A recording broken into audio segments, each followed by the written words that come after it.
Hi, everyone. Welcome to another edition of the Farm Chatter podcast. On this episode of the podcast, I'm going to be joined by Professor Melissa Klapper, who is Professor of History and Director of Women's and Gender Studies at Rowan University. And she will be discussing a new book published, edited by her and the late Professor Dan Ashton, titled The Civil War Diary of Emma Mordecai, or as Professor Klapper will say, Emma Mordecai. So this was a religious woman in the South, a Confederate, and we'll talk more about that. And this was her diary, written over the course of many years. So thank you, Professor Klapper, for joining me. I'm delighted to be here. Thank you. So let's start off. Tell the listeners a little bit about yourself and your background. So I'm a professor at Rowan University in Glassboro, New Jersey. I grew up in Dallas and in Baltimore. And then I went to Graduate School of Rutgers, and I've been at Rowan ever since 2001. And I'm I am actually, my own research field is actually post-Civil War era. But for this book, which I finished on behalf of my late colleague, Dr. Diane Ashton, I had to learn a whole lot about the Civil War and about the scholarship on slavery and about even Judaism in the antebellum South. I am an American Jewish history person. So, that is my field. So I knew, of course, something about it, but it was sort of a whole new world in some ways. I'm used to more the 1890s through the 1930s, and it doesn't seem like it's that far off, but really the Civil War is such a dividing line in American history, and it functioned that way for many American Jews as well. Right. It really is a dividing line. And also, even though 1890s, early 1900s, there were many more Jews then than with the period that we're dealing with here. It's a whole different landscape. Yes, that's actually important to mention. There were approximately 150,000 Jews in America at the time the Civil War started, of whom 25,000 or so lived in the South. So not at all. So majority, not even just a small minority. And then, of course, starting in the 1880s with mass migration from Eastern Europe, another 2.5 million Jews came to the U.S. between the 1880s through the mid-1920s when immigration was shut off. So it is extremely different. They are really very different landscapes when you're looking at it from that Jewish perspective. Wow. So even though we'll get more into some of that shortly. So how did you become involved or interested in American Jewish history? And as you said, you started, your work mainly focuses on later Jewish history. So I went to Jewish day schools my whole life, K through 12, and then off to seminary for the year in Israel afterwards. And so I always had Jewish history in school, and I always liked regular history. And so it just seemed natural to me to pursue that. I actually got my doctorate in American women's history. At the time I was going to graduate school, I could have gone into a Jewish history program, but that isn't actually what I wanted to do. I wanted to be prepared to teach regular American history and regular women's history, modern women's history. So I got a PhD in American women's history at Rutgers, but I wrote my dissertation about American Jewish girls, actually, between the 1860s and 1920s, adolescent Jewish girls. And it was always, the primary interest. So not all of my books are Jewish, actually. I sometimes do comparative stuff, also on the history of childhood. But the vast majority of my, professional life is devoted to American Jewish history. And of course, it's not a coincidence that is related to my own background as an American Jew. Right. So I want to, talk about this book. And as you said, even though it's spelled Emma Mordecai, but as you told me before we started recording, it's Mordecai. So I will call it Emma Mordecai. So I will just want to say that this is something you mentioned in the book, and the late, you said, Dr. Diane Ashton was working on this, and you picked it up after her untimely passing. I will just say for listeners that she wrote a book, a very good book on Rebecca Gratz, and the famous, for those that know, unfortunately, I didn't have a podcast episode on her, and I'll get to that in a second, because I had reached out to Dr. Ashton. I said, are you interested in recording a podcast? And she said, sure. Can you tell me more about it? I'm very interested. And then I didn't hear back from her, and I followed up a few months later, and I don't think it was that much after, and I got a bounce back, like, this email doesn't exist. And I looked online, and I saw she had passed away. So it was really, I guess, not long before she passed away, and she did respond that she was interested and unfortunately wasn't able to record that podcast episode. So she had been working on this book at the time, and I assume for many years. And how did you become involved with the project? And if you want to just say a few words about her as well, that, this is something that there's really a lot of her scholarship involved in this book here. Absolutely. It was Diane Ashton initiated this project, and it was her project to begin with for a number of years. So I should say that Diane was a pioneering feminist religion scholar in Jewish studies. She was one of, an earlier generation of people who were really, interested and invested in looking at women and religion and the way that gender has an impact on religious experience and lived religion. And so she also, like me, she focused her attention mostly on American Jewish women. She wrote this book about Rebecca Gratz, so another, important figure in American Jewish history. She also wrote a wonderful book about the history of Hanukkah in America. So she knew who Emma Mordecai was. A lot of us did. Emma Mordecai is not totally unknown to scholars in the field. I think, probably even the most educated members of the public won't necessarily have heard of her. But she, because she kept this diary and because she was a member of a very distinguished, prominent, very large Jewish family in the antebellum South, there was actually, people knew who Emma Mordecai was a little bit. Others had noticed her diary. They mentioned it. There's a book about siblings in the Civil War and how the war divided them, and the Mordecai family makes an appearance there. There are, other books about women in antebellum Judaism, and Emma Mordecai shows up in those. So she wasn't totally unknown, but Diane decided that this particular diary, kept during the last year of the Civil War, was something that really, she wanted to bring to the public's attention. So she spent a number of years working on this diary, writing a book about it. She published a few articles. And because she and I were colleagues, we discussed it all the time. We were in different departments. She was in the religion department and I'm in the history department, but we knew each other even before I started at Rowan. She worked at Rowan for like 37 years or something like that. And when I got my job there in the history department, I already knew her from Jewish studies, academic kinds of things. And she was a real mentor to me. And then we became colleagues and friends. She came to my wedding. We really, we were close and we read each other's work. So I knew that she was working on this project, although I had not read in full what she had done so far. And when she passed away, unfortunately, in January 2022, I just couldn't stand the idea that all her years of work would just disappear into the ether. So I spoke to her husband about, maybe finishing the project in her name. Diane was a consummate professional. She had written a bunch of books. She knew that what she had was not ready to go.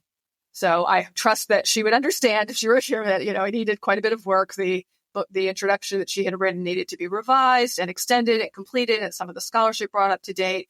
But I tried to honor her preferences and her voice as much as possible. And a lot of the insights in the introduction to the diary are really hers still. They're not only mine. They're definitely hers too. I agree with all of them. And that's how I came to be involved in this book. And so I saw it through to publication with NYU Press. And both of us had prior relationships with the press. I published 2 books with them and I had published 1. And so it seemed to be that was the natural place to try to go first. And they were interested. And here we are. Yeah. And listen, I mentioned this to you also, if they really want to, I think, get the book out to the public. It's a hardcover. Its list price is $32. So it's quite affordable. And we'll talk more about that at the end. There'll be a link in the show notes. We'll talk more about that at the end of the episode. Okay, so before we start talking about Emma Mordecai, I think what's important, especially to discuss, is the context. And so what's going on in the United States, what's going on in the antebellum South at the time. We'll get to when Emma Mordecai is born and her youth, but at least just to give the main time period that the diary is focused on, before and then during the Civil War and then after the Civil War. I'm sure listeners are somewhat familiar with the Civil War. Maybe very familiar to some listeners, but just to give the context of what's going on in general in the South of the United States at the time, and also in the Jewish South. As you mentioned, there's only 25,000 Jews in the South. So both the general context and the Jewish context, I think, is important as we work through, and we'll talk about Emma Mordecai's life and her diary specifically. Okay, so the diary, as we'll get to, actually only covers the last year of the Civil War. But Emma was from a very large Southern Jewish family. And although there weren't that many Jews altogether in the antebellum South, there were communities that had substantial populations. New Orleans in particular, New Orleans had by far the largest Jewish community before the Civil War. But Charleston had a significant community. Savannah had a community. Savannah was one of the oldest ones in the country, actually. And so did Richmond. Richmond, at the time of the Civil War, was the 6th largest Jewish community in the United States. It did have 2 shuls. One used the Sephardic ritual, the Sephardic Nusach, and one used the Ashkenazi. Like most shuls in the United States in this period, actually, like almost all of them, there was no rabbi, no ordained rabbi. So that's just something to keep in mind, that although there were lots of Jews in the U.S., there were not a lot of ordained rabbis. The first ones had only started to come to the U.S. in the 1850s.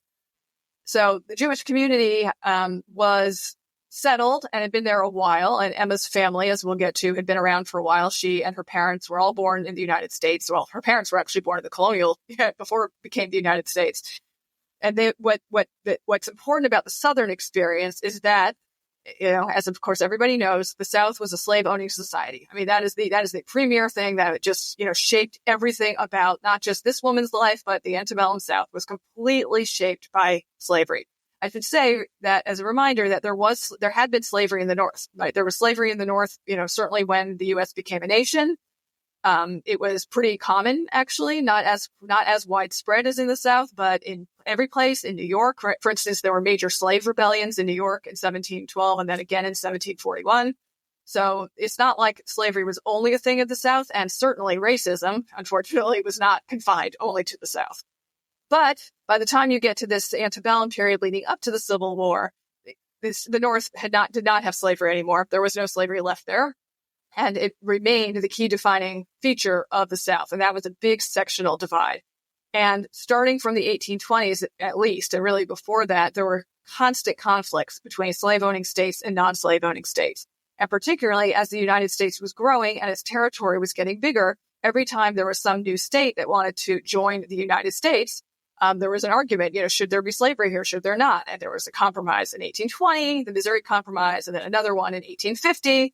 And basically, slavery kept on growing, even though it wasn't supposed to, actually, according to some of these compromises. And so there was just a tremendous amount of tension in the country over the issue of slavery. It is extremely important to emphasize that when you hear that the Civil War was, quote unquote, about states' rights, that's not untrue, but the right that the states were working on was slavery. They wanted the rights to expand slavery. So the Civil War was 100% absolutely always about slavery. And so Emma Mordecai and her family grew up in this environment, and in the South, in the antebellum South, the way to show class status was to buy slaves. The way to demonstrate whiteness was to buy slaves. And so it's not surprising at all that she and all the members of her family, as soon as they were able to afford to do so, bought enslaved people. And so Emma Mordecai, like other white people in the South who were of a certain class status, owned enslaved people. It's also important to note that the vast majority of white people in the South did not ever own slaves. They couldn't afford it. But it was aspirational. This was the thing they wanted to be able to afford. And it was also the thing that gave them certain amounts of sort of like privilege and class status, because at least they weren't African-American enslaved people. They were white.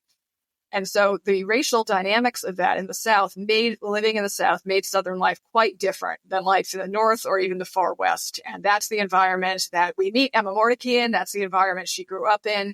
And in all these ways, she's very much a product of her time.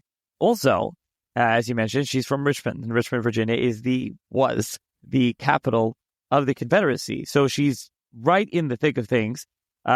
She's an avowed Confederate is something that we'll mention, really very loyal to the Confederacy as well. So just a little bit, just in general, I think just to give a little bit of the Civil War context, especially as it pertains to Richmond, and then we'll dive into Emma Mordecai's life and the diary.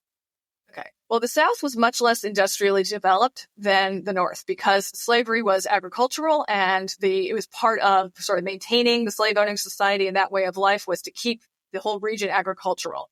So the fact that it was less industrially developed actually turned out to be a huge problem for the Confederacy when the war started, because they didn't have the resources. There was only one ironworks in all of the South, for instance, and it was near Richmond. There was much less railroad track laid in the South than in the North, which made it harder to move troops and to move supplies around. So really, it led to a great disadvantage. But Virginia, as a state, had actually invested more in the ironworks that were there and also in railroads, so that it was easier to get around. So Richmond was then, that is why Richmond became the obvious place to be the capital of the Confederacy, because there were just better connections, better transit connections. Also, if you look at a map, you can see Richmond is not at all far from Washington, D.C. I think it's one stop on Amtrak now if you took the train. Maybe it's more than one, but it's very close.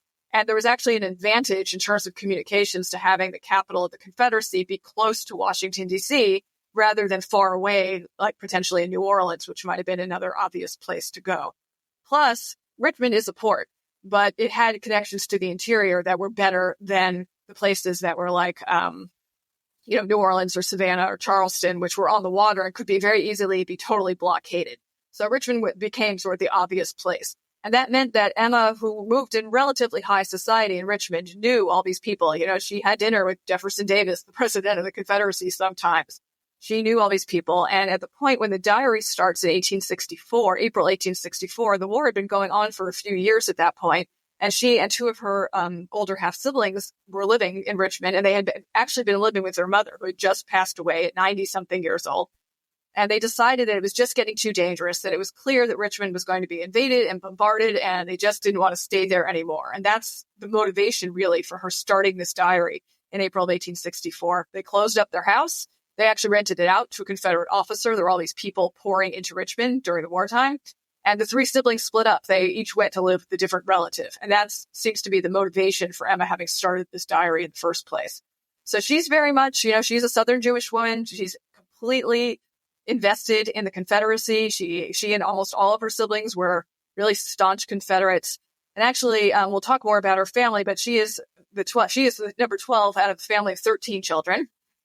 And all of them, except for one brother, lived in the South and were very ardent Confederate nationalists. They believed in the system. They believed in slavery. They believed in white supremacy. They believed that they should have their own nation, except for this one brother who was a West Point graduate and a career military officer. And when the war broke out, all the Mordecai siblings in the South assumed that brother Alfred would resign his commission and come home and join the Confederate Army like Robert E. Lee did.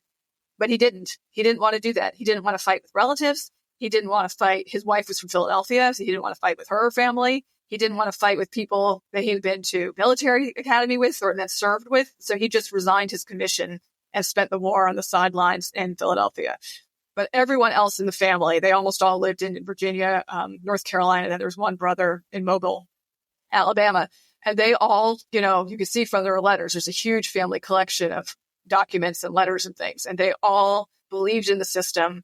Emma expresses multiple times that she thinks slavery is a good system, and it's good for white people, obviously, but that also was good for African Americans, whom she considered inferior and quote unquote feeble-minded and who needed a guiding hand. So she was 100% as a slave owner herself, literally invested in the system of slave owning like other people in the environment she grew up in. Yeah, and that's what's so fascinating to read the diary. You're reading, again, and we'll see, a religious Jewish woman from the South who is this avowed Confederate, and she has all these, opinions. And it's also interesting that the, white supremacy, being Jewish, she Jewishness is equated with whiteness. If you want to pick up on that already now.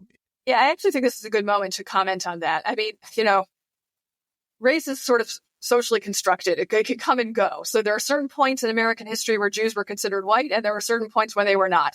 In the South, where the major binary, the one that mattered the most was, basically black versus white, Jews were seen as white, right? They weren't African American. They weren't enslaved. They must be white, right?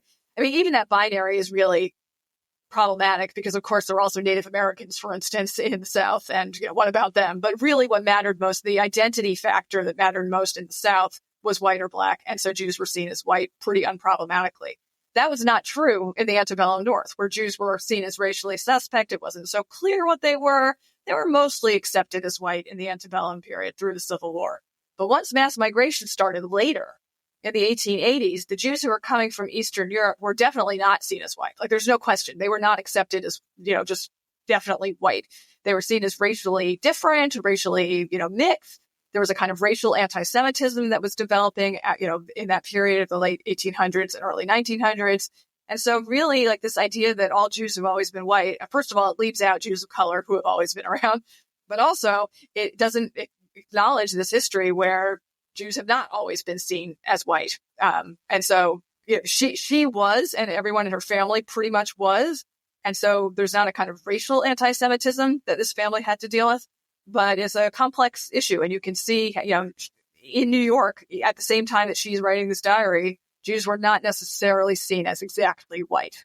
And so that also is important for thinking about this time period. And I think it's important for people who think about American Jewish history to realize that this is part of that history. There's this complex sort of racial identity that people don't think about as much today, but we should.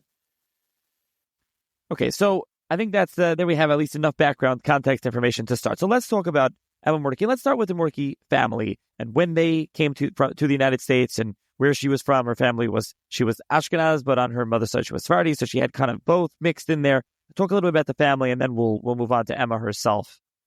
So I'll start with Emma just to say that like I said, she was one of 13 children of Jacob. Jacob Mordecai was her father. Jacob was married twice. He and his first wife, Judith, had 6 children, and then she died in childbirth, which was quite common. So that was, Judith was gone, there was no baby. And then a few years later, Jacob married Judith's younger sister, Rebecca or Becky, and that was Emma's mother. So there were these two, but there were two sort of sets of siblings, although they had the same father. This was quite common in 19th century America. It was very difficult for families to function without somebody doing the man's work and someone doing the women's work. It was very divided by gender then. And so it was very rare for people to stay unmarried for long. So actually this idea we now have that, the modern family, the blended family, the stepchildren, the half siblings is new and modern. That's not true at all. If you look at the earlier history, you had these large, very complicated families. Emma's Judith, Jacob's first, Judith and Rebecca's parents were from New York, and their father was named Myers. He was a very famous silversmith, probably second only to Paul Revere, actually, as a silversmith in the colonial area, and the most famous in New York. And he and his family had come to colonial New York from England, but their family background was Sephardic originally. So on that side, they're Sephardic and also go back. And so Myers and his family would have gone to Sherith Israel in New York, and that would have been their congregation. On Jacob Mordecai's side, his parents actually also came from England. There's some stories there. I don't think it's too much detail to go into that now, but it's not entirely clear. His father may have been sort of shipped to the colonies as a convict, and the family might have redacted that out of the family papers. It's not 100% clear. So, but he too was born in the United States, or what actually in colonial Pennsylvania, what became the United States. So Emma was not an immigrant. Her parents were not immigrants. On her mother's side, her grandparents were not all immigrants. This was a family with deep Jewish roots in the Americas.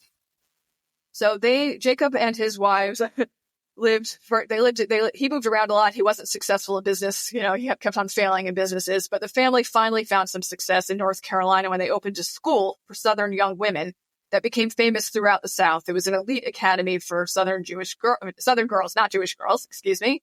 And so it was called the Warrenton Female Academy. And for 10 years or so, it became a very lucrative enterprise for the whole family. The whole family worked there. The parents ran the show. The various siblings taught there. Even one of Emma's 15-year-old brothers actually taught at this school. And the family became really well known throughout the South for being extremely educated and cultured and good God-fearing people, even though they were different than most of their students because, of course, they were Jewish. After Jacob sold that school, he went to live on a farm near Richmond, and Emma was young. She was one of the youngest siblings, so she never had much to do with that school. And then by the time she was a young adult, really by the time she was a teenager, the family had moved to Richmond. So she spent the most of her life, certainly up through the Civil War, in Richmond, which had a significant Jewish community with two shuls, and one with Sephardic and one with Ashkenazi, like I've said. And she was very involved in the Jewish community there. And so this is, their family is a little unusual in that they were so prominent and there were so many of them, and they kind of sort of spread out all over the South, particularly the Upper South. But this, the involvement in the Jewish community was very typical.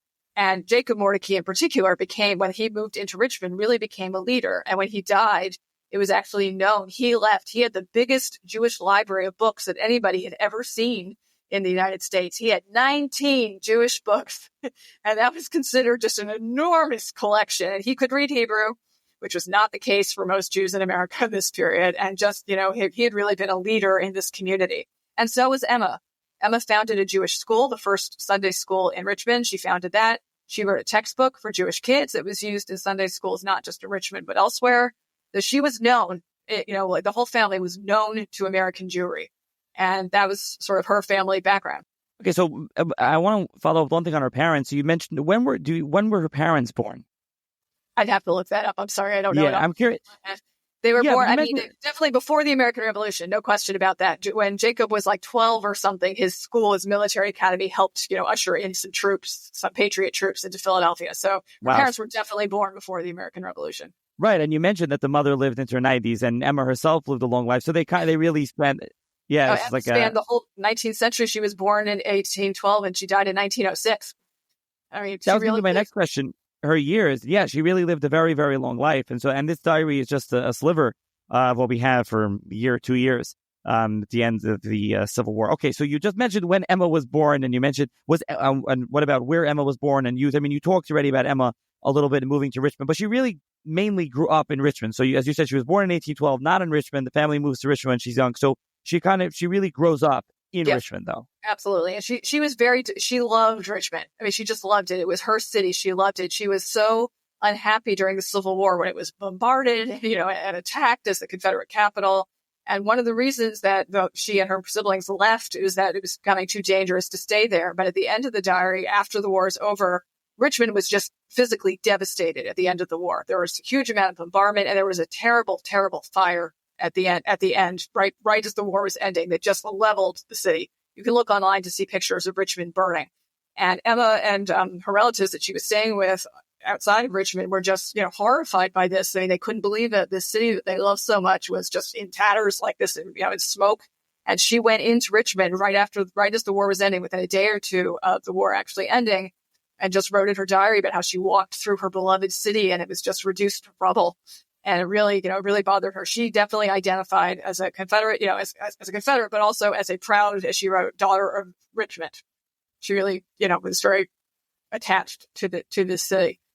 So, okay, so that's really, so another thing about Emma to talk about, her youth and her upbringing is, I don't think we mentioned yet. So Emma never married, but there was an engagement, a broken engagement. And we also didn't really discuss, Emma, as you said, was one of 13, her siblings. So let's talk about Emma a little bit past her youth and her engagement, the broken engagement. And also we should talk about her siblings. And really a lot of them, unfortunately, strayed from Judaism, married Christians, converted to Christianity, really left Judaism, even though, like you said, the father he read Hebrew. Yeah, he was involved with the community. Emma always considered herself religious, but not the rest of her siblings. So, although there's an irony here. I mean, this is a woman of many contradictions, as you're hearing, right? She's devoted to Judaism, but also devoted to the Confederacy and to racism. So she's a messy person, and that's something we can talk about. It's one of the main lessons I think we can get from this book. But so she was engaged to be married briefly as a much younger woman. At the time the diary starts in 1864, she's 50. So she's, middle-aged, but actually in that era, she's more than middle-aged. I mean, she's already lived, right? She then went on to live many more decades, but she was already 50, and her siblings that she was living with were actually older than she was.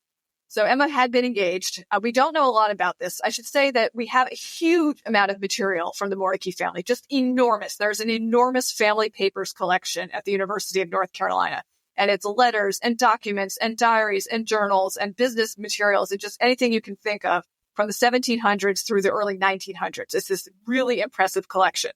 So it's clear, we know that Emma was engaged, and we know that it was broken off because her older brother George, nixed this engagement. And his reason for nixing it was that the fiancé wasn't Jewish, which is a little odd given what we know about the rest of Emma's life. It's also, there's an irony there, because brother George himself, soon after this, actually converted to Christianity and married a non-Jewish woman. So it's not entirely, the whole thing is a little fuzzy, right? We don't really know what happened. Emma was not keeping a diary at the time. There were family letters that were very worried about her, that she was so distraught she might even have tried to hurt herself. But we don't really know exactly what happened there. It's also not clear. It doesn't seem like she pursued getting married much thereafter. And I should say that in the antebellum period, in both the North and the South, this was also true for Rebecca Gratz, actually, who was a generation older. There weren't that many men around to marry, really. I mean, 150,000 people is a lot of people. But when you think about the limitations on travel and communications, even in networked Jewish families, if you didn't live in a place like Philly or New York with a really large, or New Orleans even, with a really large Jewish population, there weren't that many people around. Plus, they're all related to each other. They are all related. So first cousins did marry in the antebellum period, and including in Jewish families. But Emma may not have had that many choices. It is also the case that women's status in this period was very much affected by getting married. Until Married Women's Property Acts were passed, which only started in the 1850s, when a woman got married in the United States, she lost her legal personhood. There was no more person. So if, Emma Mordecai married John Smith, she was then Mrs. John Smith. There would have been no more Emma Mordecai. She wouldn't have been able to sue. She wouldn't have been able to open a business. She couldn't inherit property. Any wages that she earned would have gone directly to her husband's control. She would have had no chance of controlling custody of her children, right? So there were women who thought that marriage was a losing proposition and would prefer to maintain their independence. We don't really have a lot of information about why Emma didn't get married, but it is possible that she felt she could live a more fulfilling life without being married. She also had several sisters who died in childbirth, as had Jacob's first wife. And so, that was something people did actually think about. So, of course, the majority of American women got married and had children, as did the majority the super majority probably of American Jewish women, but not all of them. And we just don't know exactly what her motive was. So she's going, when the diary picks up, she's been single for a long time. I mean, by the time she's 50 in this time and place, she probably was not thinking anymore, oh, I might get married. Right. So, I mean, yeah. So like you said, Rebecca Gratz, has that in common with her. They both, single, never married, unfortunately. Okay. Emma's religious life. So this is something that we've, mentioned. It's weird. As you just said, she was engaged to this non-Jewish man. We don't really know what's going on, but she considers herself religious. In the diary, the part that the first thing when I opened the diary, when I got the book and I turned to in page 117, that's where she talks about June 10th. And she says, I had intended visiting the hospitals today, but in consulting my Hebrew calendar, I found it was the first day of Pentecost, so it was Shavuos. So I remained at home to observe the day as well as I could by reading the services and reminding myself of my peculiar duties as an inheritor of law given to us by him who said, I, the Lord, change not. Blind and foolish are those children of Israel who persuade themselves that the laws given to them by the unchanging one for them and their descendants to observe forever are not binding on them. So she's talking about people that don't care or reform or whatever she's talking about. This is very interesting. And then she says, then she just continues on. But I found that to be a very interesting quote and a very telling quote from her also. Yeah, she's almost certainly not referring to Reform Jews. There was capital R Reform Judaism in the U.S. by this period, right, starting in the 1820s. What she's referring to are Jews who converted to Christianity, and that included significant numbers of her own siblings. This is the thing. Jacob Mordecai really tried. Like he wanted his kids. He wanted his children to marry Jews. He wanted them to all be Jewish, and he was a signal failure at that. A very significant number of them either converted out themselves to Christianity based on their true belief in this religion, or they married non-Jewish partners and then raised non-Jewish children. So Emma was, surrounded by a sea of siblings who weren't Jewish anymore. And so when she talks about, the people who think that the rules have changed and that it doesn't apply to them, she's really kind of casting shade on a lot of her siblings, including one of the two she had been living with.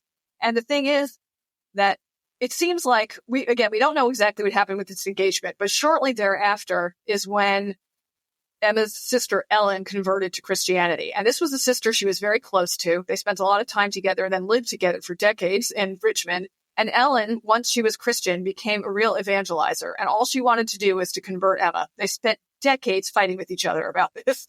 Emma refused. She didn't want that. She wrote to her, my mind is made up. I'm Jewish. I believe in the faith of my fathers and mothers. Leave me alone. And there was tension between them about this for quite a long time. It may be one of the reasons why they split up when they left the house. They didn't, I think Emma had it. She didn't want to be constantly, have the sister of hers trying to convert her all the time. So in a strange way, on the one hand, it's this very prominent American Jewish family. But on the other hand, already by the time of the Civil War, a lot of them weren't Jewish anymore. Either they had converted or their children weren't Jewish. And, it's a sort of radical assimilation. And in a weird way, it was more possible in the South than in the North, because again, what mattered was that they were white. Clearly, lots of Christian families had no problem marrying into this Jewish family. It just wasn't an issue. But in the North, there was much less intermarriage. There was some, but there was much less of it because there were more Jews, but also it was seen as like a much bigger deal. And also there were fewer non-Jewish people who might have been interested in marrying Jews in the North.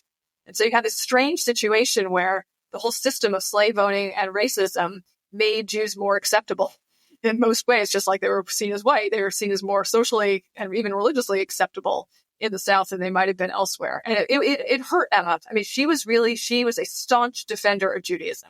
Like I said, involved in all the institutions, founded schools, wrote books. While she was on her sister-in-law's farm, which is where she went, her non-Jewish sister-in-law's farm, which is where she went in 1864, she took a siddur, a prayer book, and her Hebrew translation of the Bible with her. This is almost certainly a relatively new translation produced by a man named Isaac Leeser at the time, who was a traditionalist. And he became he wasn't an ordained rabbi, but he became what we might call the spiritual leader, the clergy in charge of Mikveh, historic congregation, Mikveh Israel in Philadelphia, Sephardic congregation. And so she took this with her. And even though she definitely was not keeping kosher anymore on the farm, we know this because she writes about what she ate, and it was definitely not kosher. Catfish, meat and milk together. I mean, it's clear she's not keeping kosher anymore. But every Friday night and Saturday, she read, the prayers in her prayer book. She read the Torah portion out of her Bible. She made Jewish time for herself in the middle of this, new household that she was in. So she's this very committed Jewish person, and committed despite sort of being under attack from some of her family members for a long time, and in an environment where clearly she didn't have to stay Jewish if she didn't want to, or even stay religiously observant, but she does.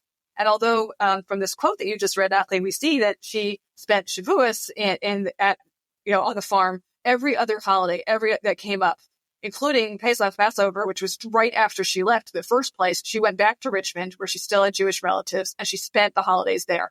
She was there for almost 3 weeks in the fall of 1864 for Rosh Hashanah through Sukkot, because when it was Jewish time, she went someplace Jewish.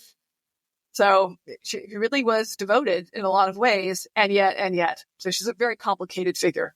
So a lot of the, as you mentioned, a lot of the religion part is definitely complicated, and she's complicated. And we're gonna get shortly to the slavery and her having slaves, and the meeting when she meets a black officer from the Union Army. She's taken aback. I mean, really, her descriptions of that are very vivid, very interesting. But in general, a lot of the diary is a diary. She relays what happened. She's on this farm. She got up. She went here. Her sister-in-law was always ill, or was it, mentally, or she was down, depressed. I don't know. There's a lot of that every day in, day out. They're going into town. They're buying things. They're going to visit hospitals, wounded soldiers. I'm just reading a random page I turned to. Went to the town this very cool and beautiful morning in the cars. Took in a basket of tomatoes to my 12th Street cousins, and apples, pears, and peaches to my Broad Street ones. All glad to see me and had a great deal to tell me. Mobile William Mordecai was wounded in the arm a week ago and had been to Howard Grove Hospital. Had been to see Caroline, had got my letter and enjoyed it greatly. Go on and on. So she's like, this is like, that's just August 30th. I mean, you see that she just, it's a diary, and it really reads like a diary. It's reading someone's personal diary. It's quite fascinating, quite interesting. And so that's something that they did, right? So on a day-to-day, she was on the farm. She was going to visit in the hospitals. I mean, that's kind of what she was doing for the bulk of when we have this diary.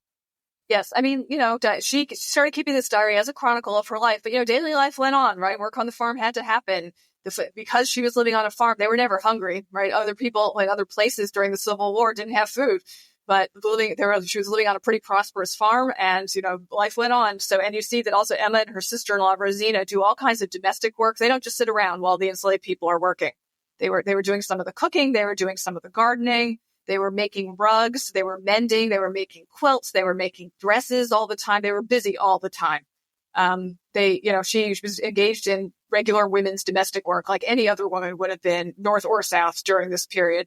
And she writes about food, and she writes about visits, and she writes about taking basically nature walks out near the farm. She clearly loved being outside in nature. So, there is a certain kind of dailiness, but at the same time, this is in the middle of a war, and it's a war that's being fought. There are battles being fought in places where they can hear the cannons and they can see the smoke. And, they know that there's a war going on. They're very well connected because Richmond is the capital of the Confederacy. That was the hub of information for the Confederacy. And word got out pretty quickly. I mean, it's sort of amazing how fast the people in these neighboring farms to Richmond would find out the news. Sometimes they would find out that the news they heard was not right, that it was, fake news. So, for instance, they once heard that Ulysses S. Grant, the fearsome Union general, had been killed.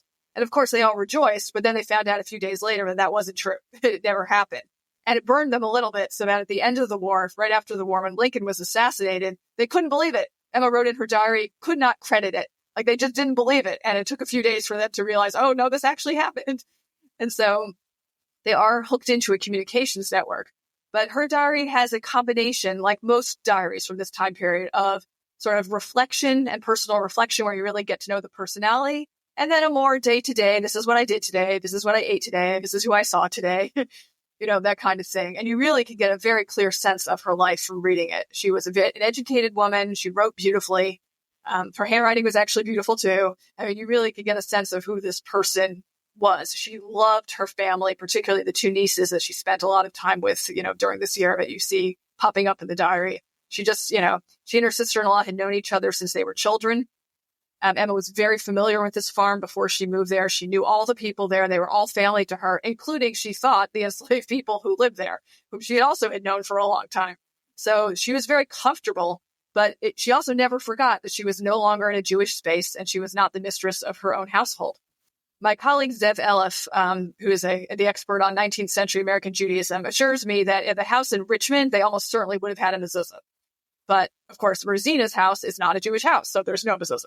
So life did change for her, even in these basic religious ways, when she moved. And just to read some other quotes, going back, obviously we'll go back and forth in the diary. October 1st, 2nd, and 3rd, she says, I passed in Richmond where I went to attend the Rosh Hashanah services. It has that one word. Going in on Friday with Mr. Young. So that's what you had mentioned. Then October 10th, Sunday, she says, went to town with Mr. Young to spend several days. Monday being Yom Kippur. Remained until Tuesday afternoon when I returned in the cars after having spent my time with some degree of satisfaction and improvement. The services on Kippur Eve were solemn and impressive. Mr. Jacobs delivered a short but excellent discourse. Mr. Cohn, who had got leave of absence from his command, came up to keep the day, walking all the way from Chaffin's Bluff after performing much arduous duty. He looks better than he has done since he first arrived in Baltimore. Then she just starts talking about the weather. So it's really, like you said, a diary, but you really do see her mentioning that. Also, there's some just like personal things, jumping to November 29th. Went to town with Mr. Young, who took me to the penitentiary to have my measure taken for a pair of calfskin shoes. The price will be $95, and I shall not get them for 6 weeks. The shoes made there being so much cheaper and better than those to be got elsewhere. They are overrun with orders. And then she spent the rest of the day. So it's really a pleasure to read, and you really kind of see into what her day-to-day life was. As you said, really a mix of what her, the news, she throws in some of the news, opinions, and different things that are going on. So what about if we turn to, there also, we'll get to parts of the letter, parts of the diary being destroyed, and then she had to copy it over.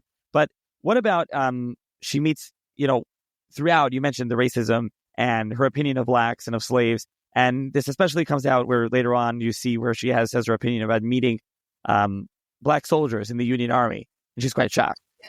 Yes. So, like I said, Emma owned slaves, right? She owned slaves throughout this entire period. She owned slaves, but slavery in urban areas was a little different than in agricultural areas, either a small farm like Rosina's farm that she went to, or her brother George had a huge plantation in North Carolina. He had married the heiress to an enormous plantation, the kind that you think of, well, if you think of Gone with the Wind anymore, it would be that kind of thing. But in urban areas, especially in small households like the one she'd been living in, they didn't necessarily need the labor of all the people that they owned, and so they hired them out. So Emma's slaves that she owned throughout the period of the diary were hired out in Richmond. That meant that somebody had hired them for their skills. Like one of the people she owned was a bricklayer. He was a bricklayer named Moses. And the wages for Moses' bricklaying would be paid to Emma, who would then supply Moses with what he needed for his food, shelter, clothing, and sometimes a small cash allowance as well. And so she owned enslaved people, and she had sold enslaved people. She and her sister-in-law Rosina they thought that violence in slavery, that physical violence was abhorrent. It was a terrible thing for a slave owner to do, to be physically violent. They never were. They saw themselves as having a family relationship with enslaved people. We'll get to it in just a minute how the enslaved people did not feel that way, but they did. And when Emma found out that two of her enslaved people in Richmond were ill during the war, she went in to take care of them. She felt this, responsibility to them, but she felt it because she thought that they were inferior. And on the farm, for instance, one of the young slave boys who was working there burned his foot one night in the fire. And although Emma took care of him, she was sort of the doctor of the household. She had some medical knowledge for what that was worth in the Civil War era. And she took care of him as best as she could. But she also wrote in her diary that she suspected him of doing it on purpose so he wouldn't have to work, since, most African Americans were lazy. So she had these attitudes. And at the end of the war, when, Emma and Rosina did not deny that the South had lost the war. Like, it was clear they lost. They were devastated by it, but they didn't try to deny it. And Rosina almost immediately offered to pay the enslaved people on her farm wages so that they would stay. Rosina really was attached to, it was basically an enslaved family that lived there. A father and a mother. They couldn't be legally married because that was not allowed. That was illegal. But these were two people who had, basically were married except by law. And a number of their children. That's who made up the population of enslaved people on this farm. And Rosina wanted them to stay. But, she and Emma were just shocked. They were shocked when these people that they thought were like family said, no, thank you, and left as fast as possible. Because from their perspective, this was not their family. They were, forcibly enslaved to these people. They weren't interested in hanging around to see, to work for them anymore. They wanted a different life. So within 3 weeks of the war ending, Cyrus and Sarah, the two adult enslaved people, had left with all their children. They just picked them up and they left. They weren't interested in staying there. And this was a huge shock to Emma and Rosina, who thought of themselves as quote unquote good slave owners. And then Emma went into Richmond a number of times right after the war was over, to sort of bear witness to what had happened in her beloved city. But she encountered a lot of African American soldiers in the Union Army. And to her, seeing that was really she just thought that was the worst. The fact that African Americans were wearing military dress and that they were armed, and also that they had power over her, right? She had always had power over Black people. And now there are people who could tell her where she could come and go. They had power over whether she could get horseback, actually, that she said was stolen off the farm by other Union soldiers. They could tell her where to go and what to do. And she did not like it. She really did not. She did not like it. And you could just see, she writes about it very eloquently, but she was not happy about, this aftermath of the war. She didn't want people of darker skin, having any kind of control over her. And she just was very unhappy. And of course, so was almost everybody in the South who was white and had these attitudes. Yeah, and it's really throughout where she has the letters. I mean, it's really she writes, just to jump around, to give some selections that and you can read this and you should read it. This is where it's really like letter, and it really reads page after page, and it's not so much like small diary entries. She just this is just taken out of context. Just reading on page 186. Massey, a hired Negro boy, went off without asking permission. The first act of insubordination as yet experienced. And you can see there she's already like, oh, look what's going on over here. And then she talks about, and then really a part that really, you can jump out and see her racism and her opinion of Black people. She talks about, this is on page 192. She says, we drove on to the outer picket post. George, regardless of keeping the road and complaining that I confused him, so was the reason he could not drive right. And were there rudely halted by a powerful, rough-friendly Negro picket, the blackest man I ever saw. Parentheses, it is universally remarked that these Negro troops are the blackest of their race ever seen here, who demanded the pass. He held it upside down and then sideways, and at last found out the right way when pretending to read it for an immense time, but returned it to me saying in his horrid voice, it's all right, but you must take it to the lieutenant, meaning over yonder. And, and this is really just, I mean, you can tell just from reading those lines what her opinion is of them and what she's thinking, as she's writing this, what she thought of these, Union soldiers. Yeah, and it was not complimentary. I mean, in general, no. Emma and all of her family are thinking about the damn Yankees, right? The invading troop, right? Invading force. But it was adding insult to injury to have African Americans in positions of power armed and telling them what to do. Yeah, it was just, this is, again, she's a product of her time. And that doesn't mean, academic historians don't like to, you can't apply the standards of the present to the past. That's not fair. But you can think about the range of options that was available at the time. And you know what? She didn't have to be that racist. It's not, we don't have to excuse her, but an explanation is important. And the explanation comes from her context, from her time and place. And within Judaism at the time, I mean, there were rabbis that were giving pro-slavery sermons. There were also rabbis who were abolitionists, right? There were rabbis who were literally driven out of town. Rabbi David Einhorn was driven out of Baltimore, which was technically in a border state, but was a very southern city. So he was driven out of Baltimore and had to spend the war in Philadelphia because he was an abolitionist. On the other hand, the rabbi who gave the most famous pro-slavery sermon was from New York. So, these attitudes, there is no Jewish attitude towards slavery or abolition. There was a range of opinions, like the old saying, right? 2 people, 3 opinions. But that was true about slavery also. And it was true for Christians too. You can look at the Bible, Old Testament and New Testament, and find find justification for slavery and against slavery. So there was religion did not necessarily indicate, or religiosity did not indicate any particular attitude towards slavery. And that was just as true for Jews as it was for Christians. And what you were mentioning before, which connects also to her opinion, was Friday morning, April 14. Mary got up as usual with Georgiana. Both slept in Rosina's room as comfortably as any children need want to be.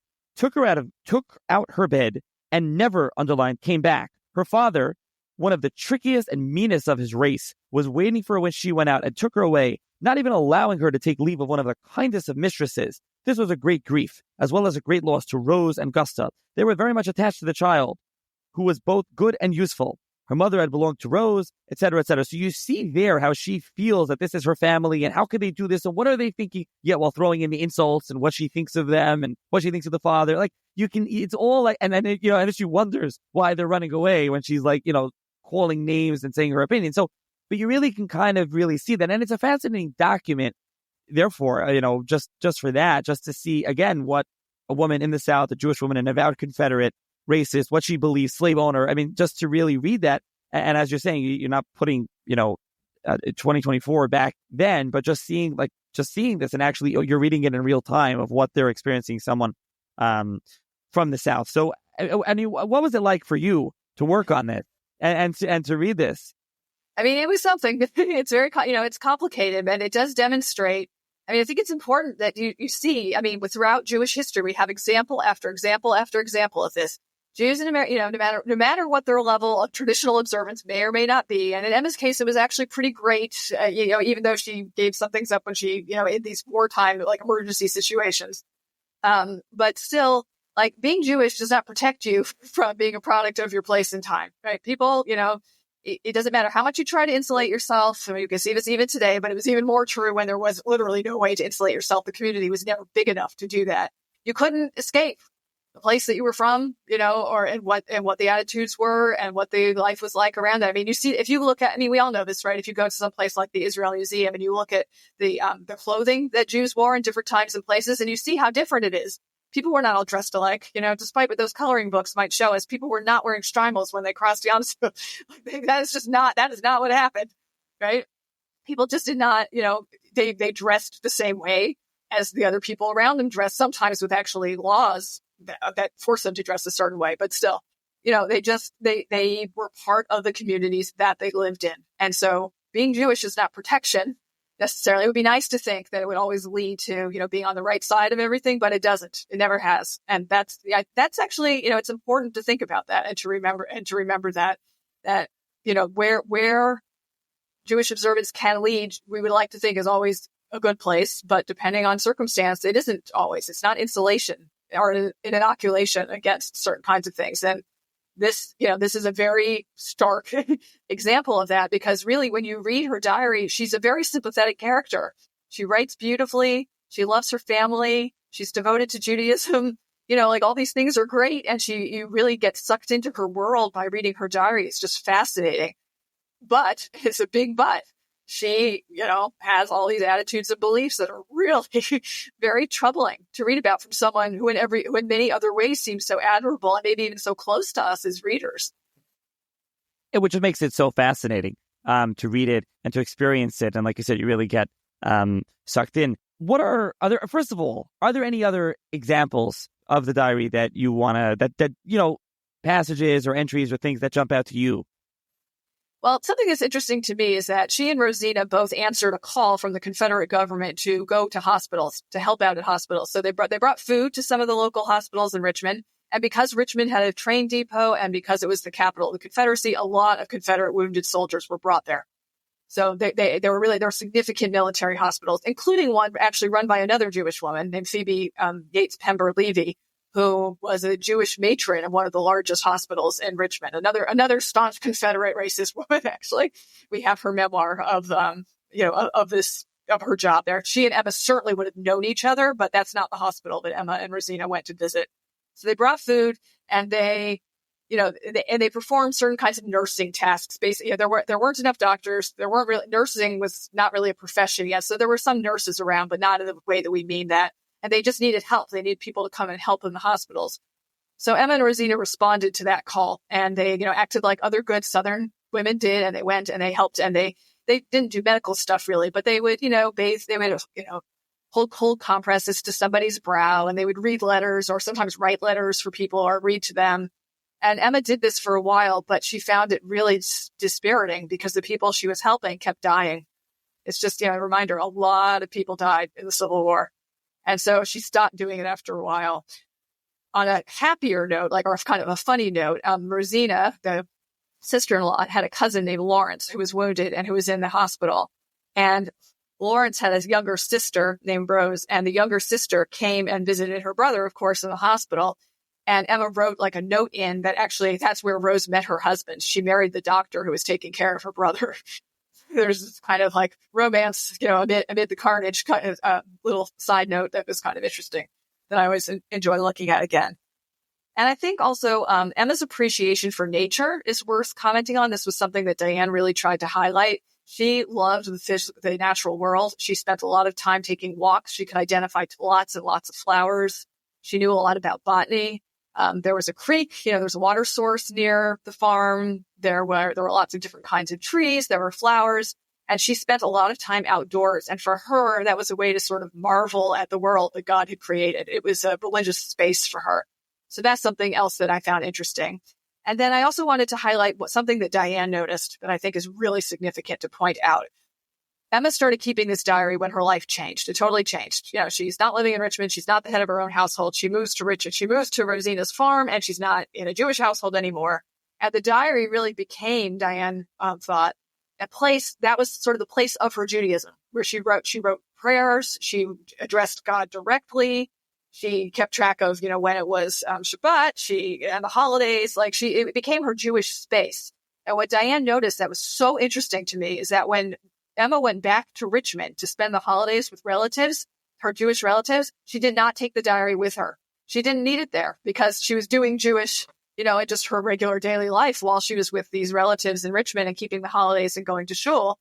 But when she was back on the farm, this was the place where she expressed her Judaism. And that's a pattern that Diane noticed that's really interesting, that I think is worth highlighting. It just shows how she took this object and sort of made it a religious space for herself in a place where she didn't have that otherwise. So when does the diary end? And we also talk about the manuscript being eaten by insects and ruined, and then she copies it later. I mean, she tells us about this. Yes. So the diary ends in May of 1865, about a month after the war ended. It was not at all unusual for Confederate women to stop their diaries when the war ended. That was another thing. The world had changed again. It was never going to be the same again, ever.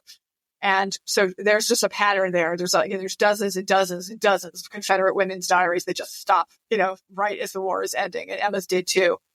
They had to deal, she and Rosina had to deal with running a household with no more household help. Well, it forced help, right? There was nobody there to do, to help them with all the work they had to do. Rosina, as Natalie mentioned, she was sickly. That's the word they would have used in the mid-19th century. I don't think it was mental illness. I think she probably had various physical ailments and no one knew how to deal with them. She seems to have had some kind of gynecological procedure at some point during the diary, which, sounds awful given what medicine was like in the mid-19th century.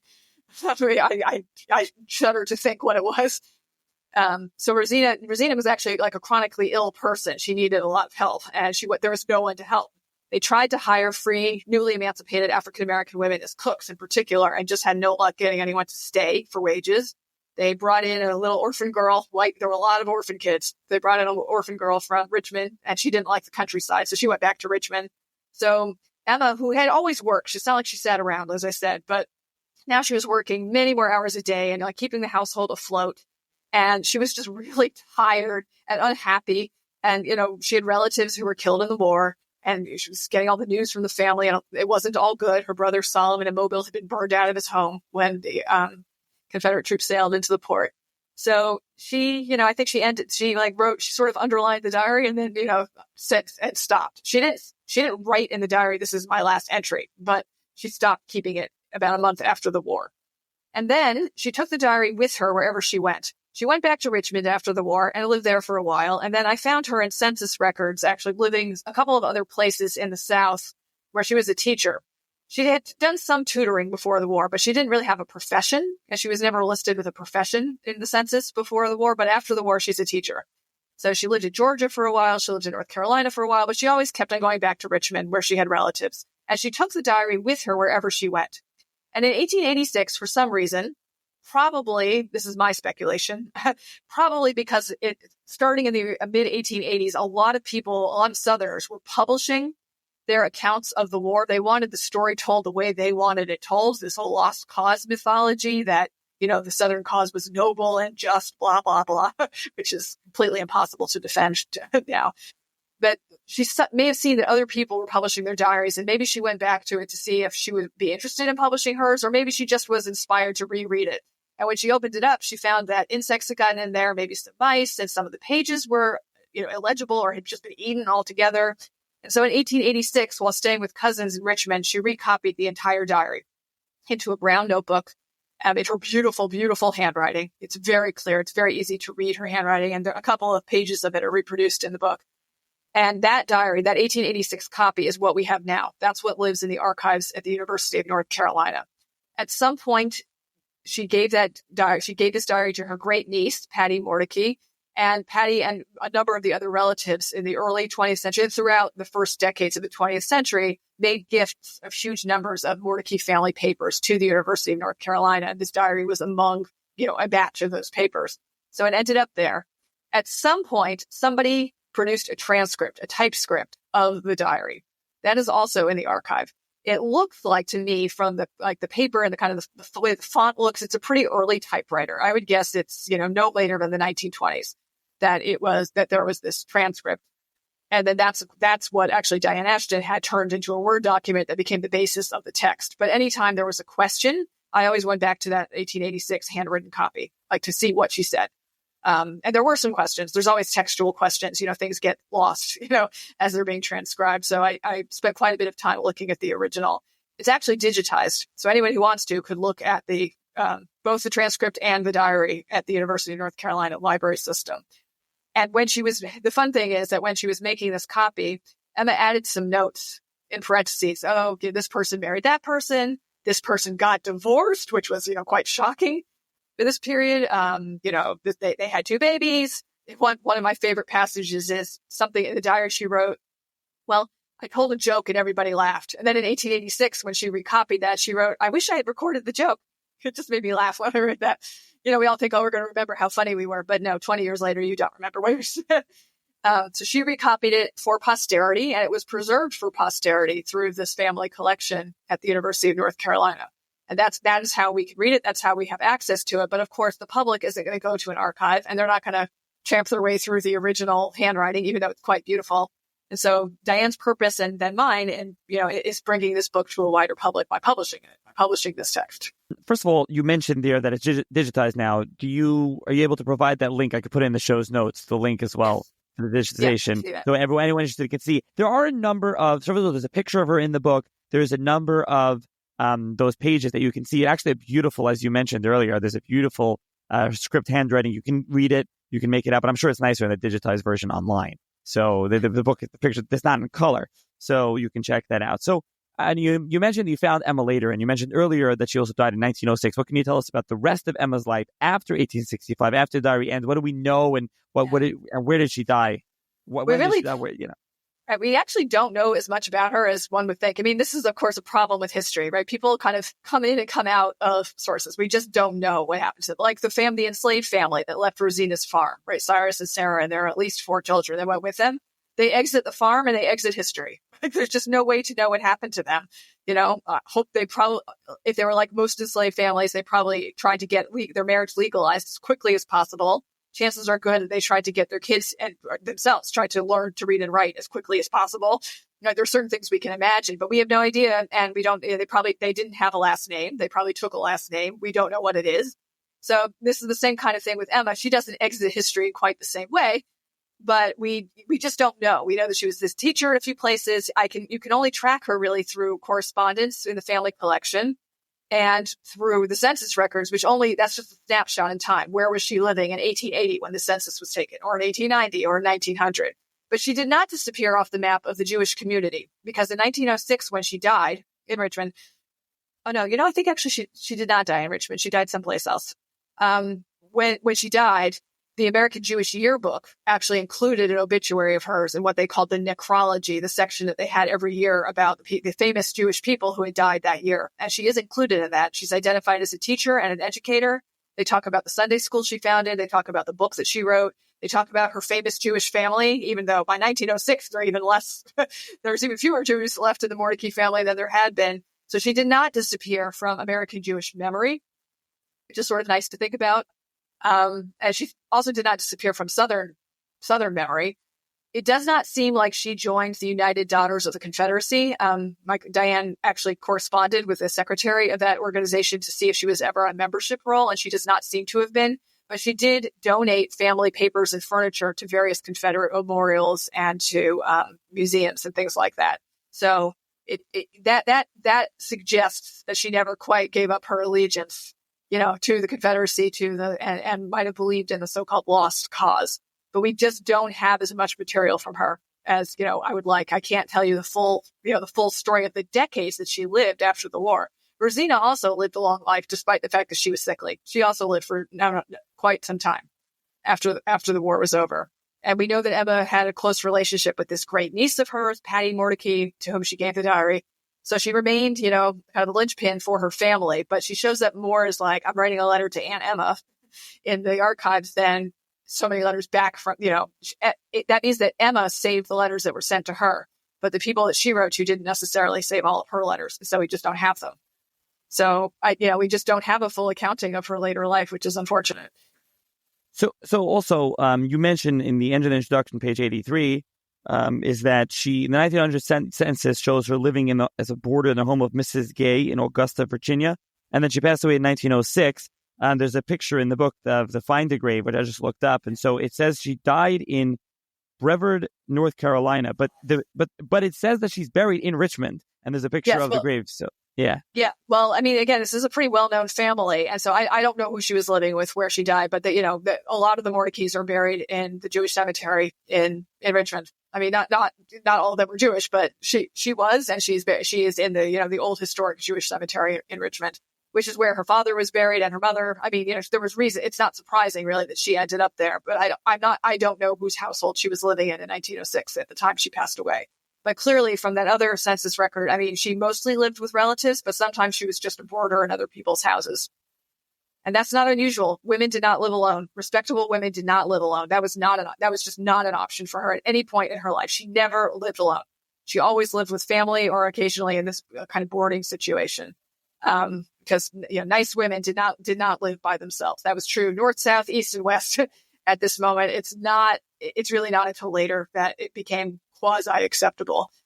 This was actually an issue for immigrant Jewish women coming in the late 1800s and early 1900s. If they came by themselves, they couldn't live alone. They had to go to family or find a boarding house or find a sponsor, someplace to live.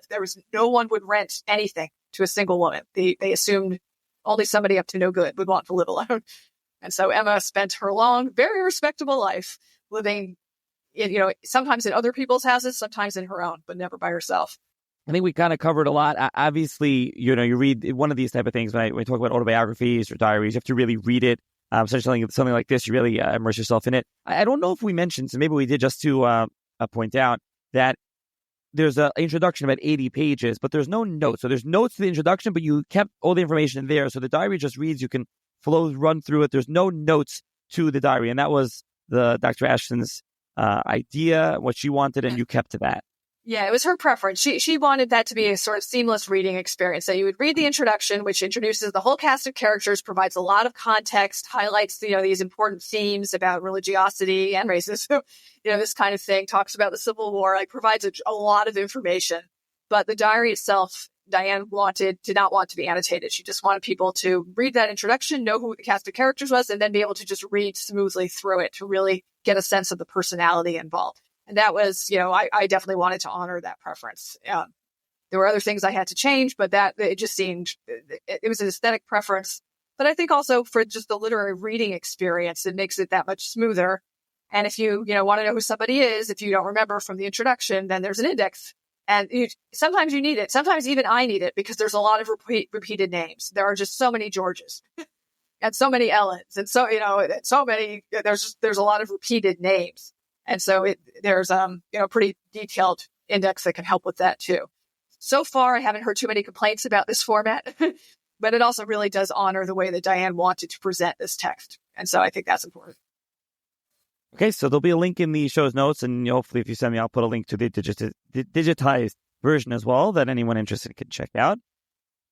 I just want to add one more thing, which is that I think that reading this book, it taught me, but also I hope it will be useful to readers, to really remind ourselves how messy history is. People are messy. People are complicated. People are not all good or all bad. We all in our lives, ourselves included, we give grace. We offer grace to people who are complicated and complex and contradictory.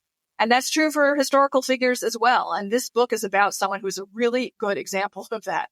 It's just messy, and there's no way to reduce her to just one thing. We shouldn't do that. We ourselves, I think, would not want to be reduced to just one thing. And so when we read about somebody like this, we can appreciate some things and denounce other things, and that's okay. That's part of the messiness of history. It does nobody any favors to not talk about the dirty laundry, right? There was a quote from the early 1920s in the progressive movement that said, sunlight is the best disinfectant. that's, I think that's really important. It's an important way to think about this. And so her story does have a lot to teach a Jewish audience. I hope it's a pleasure to read. But there is also this lesson about the complications and the messiness of history that I think is worthwhile and something that I hope people get when they pick up the Civil War diary of Emma Mordecai. Okay. So, yes, it's definitely a very interesting read, and you can check out the link in the show's notes to purchase it. So thank you, Professor Klapper, for joining me once again. Thank you.